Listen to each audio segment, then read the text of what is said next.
Hello everyone. आज की class में हम कूलम्ब्स लॉ के बारे में पढ़ेंगे।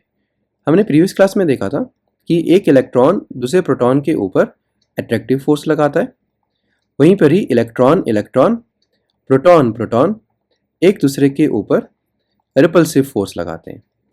इनसे बनने वाली बॉडी भी सेम लॉ फॉलो करती है। फॉर एग्जाम्पल, अगर एक बॉडी इलेक्ट्रॉन से बनी हुई है, दूसरी प्रोटॉन से बनी हुई है, तो ये एक दूसरे के ऊपर अट्रैक्टिव फोर्स लगाएंगे। और अगर ये बॉडी इलेक्ट्रॉन से बनी हुई है, दूसरी भी इलेक्ट्रॉन से बनी हुई है, तो ये एक दूसरे के ऊपर रिपल्सिव फोर्स लगाएंगे।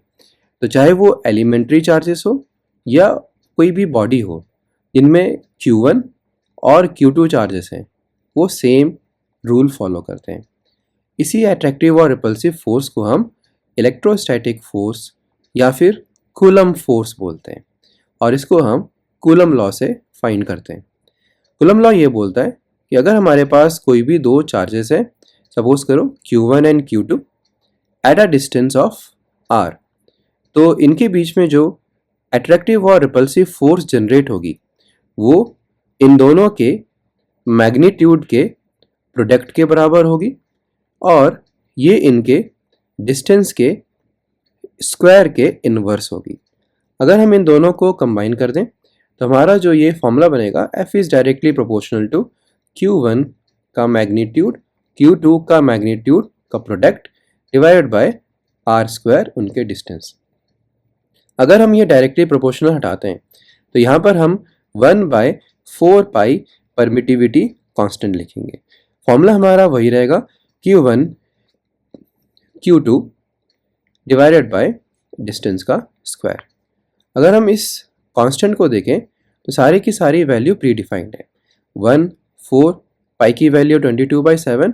ये जो E है, ये E0 यहाँ पर एब्सोल्यूट इलेक्ट्रिकल परमिटिविटी होता है।